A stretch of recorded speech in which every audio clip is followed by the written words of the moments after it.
श्री स्वामी समर्थ. मित्रांनो, श्री गुरुचरित्रामुळे मनुष्याला जीवनामध्ये अनेक असे अद्भुत फायदे मिळतात. मनुष्याची सतत प्रगती होते, मनुष्याला मनोवांछित यश मिळते. तर आज आपण बघणार आहोत श्री गुरुचरित्र अध्याय 37. अध्यायाला सुरुवात करण्यापूर्वी कमेंटमध्ये श्री स्वामी समर्थ असे लिहून अध्यायाला सुरुवात करूयात. श्री गणेशाय नमः. नामधारक सिद्धांना म्हणाले, मुनिवर. त्यानंतर श्री गुरु नृसिंह सरस्वती स्वामी महाराजांनी त्या विप्रांना आणखी काय सांगितले. सिद्ध म्हणाले, त्यानंतर श्री गुरूंनी त्यांना ब्राह्मणांनी गृहस्थाश्रमात कसे आचरण ठेवावे याविषयी सविस्तर निरूपण केले. ते म्हणाले, ब्राह्मणांनी गृहस्थाश्रमात असताना आपल्या घरात जळणाची लाकडे, दिव्य मणी, तूप, तीळ, कृष्णाजीन, लोकरीची वस्त्रे व काळे मांजर या गोष्टी संग्रही ठेवाव्यात. सारस पक्षी व धेनू पाळावी. त्यांच्या सदनात स्वतंत्र देवघर असावे, ते स्वच्छ असावे. तिथे देवपूजेचे सर्व साहित्य असावे. तिथे नित्य रांगोळी घालावी. उत्तम आसनावर बसून घरातील देवांची नित्य भावभक्तीने पूजा करावी. उदक, अग्नी, मानस, सूर्य, थंडी, लस्त, प्रतिमा, यज्ञ, धेनू, ब्राह्मण, गुरु, शाळीग्राम ही सर्व विष्णूंची अधिष्ठाने आहेत. त्यांची गुरूंच्या आज्ञेनुसार विधियुक्त पूजा करावी. देव शास्त्रदृष्टीने योग्य दिसेस ठेवावे. त्यानंतर श्री गुरूंनी त्या ब्राह्मणांना प्राणायाम, अंगन्यास, ध्यान, देवपूजेच्या साहित्याची मांडणी, आवाहन, अभिषेक व मंत्र उच्चार यांसह षोडशोपचारे पूजन कसे करावे हे नीट समजावून सांगितले. मग त्याच अनुषंगाने फुलांचे प्रकार, देवपूजेसाठी कोणती फुले घ्यावीत, कोणती फुले घेऊ नयेत, कोणत्या देवांना कोणती फुले वाहावीत, कोणती वाहू नयेत, पुष्पार्चनाची काय फळे आहेत ते सांगितले. नमस्कार कसा करावा, केव्हा करावा, केव्हा करू नये, कोणाला करावा, कोणाला करू नये, कोण वंदनीय आहेत ते सांगितले. देवांना कसे संतुष्ट करावे, देवांची प्रार्थना कशी करावी, पूजा विसर्जन कसे करावे ते सांगितले.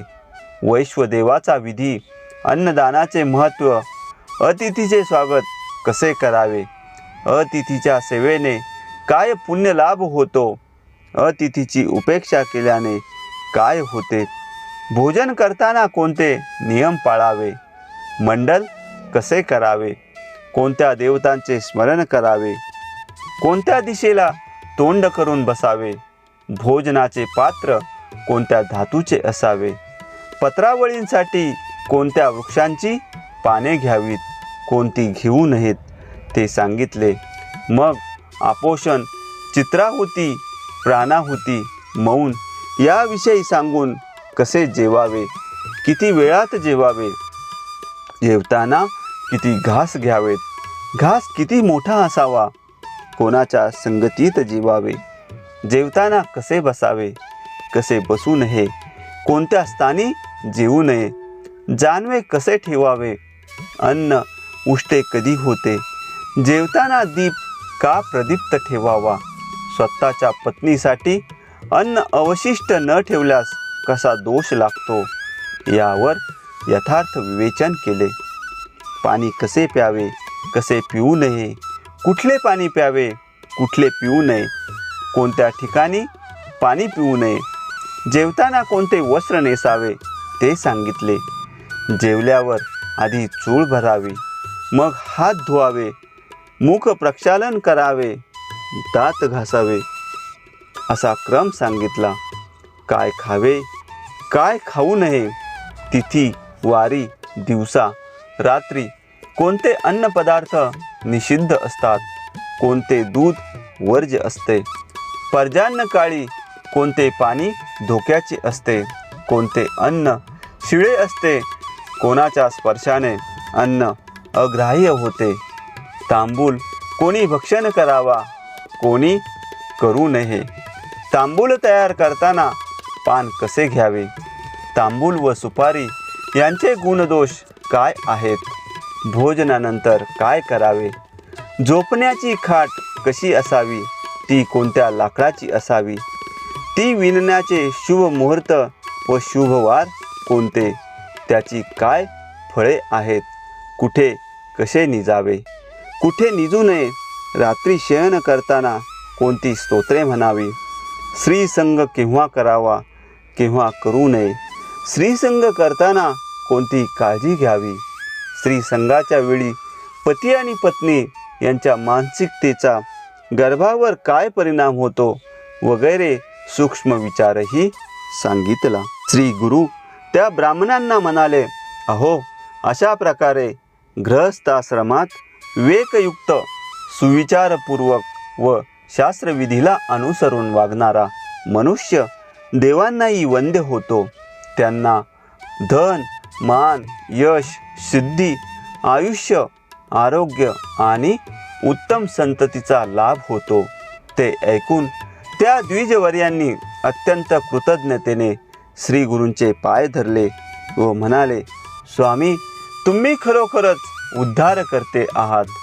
तुम्ही मला ज्ञान देऊन माझे अज्ञान दूर केलेत, त्यामुळे मी धन्य झालो. आता यापुढेही अशीच कृपादृष्टी ठेवा. तो त्यांचा मनोभाव जाणून श्री गुरु अतिशय प्रसन्न झाले. त्यांनी त्यांना आशीर्वाद दिला. म्हणाले, विप्रवर्य, आता तुम्हाला भिक्षा मागावी लागणार नाही. तुमचे सर्व मनोरथ पूर्ण होतील. तुम्ही व तुमची मुले बाळे सुखात आनंदात राहतील. सिद्ध म्हणाले, नामधारक, श्री गुरुचरित्र हा ग्रंथ इतका प्रभावी आहे की त्याच्या श्रवण पठनाने अज्ञानाचे निरसन होऊन मनुष्य ज्ञानी होतो. त्याला सर्व अभिष्ट प्राप्त होते, त्याचे कल्याण होते. अशा प्रकारे अध्याय 37 समाप्त झालेला आहे. पुढील अध्याय ऐकण्यासाठी चॅनलला सबस्क्राईब करा आणि कमेंटमध्ये लिहा. श्री स्वामी समर्थ.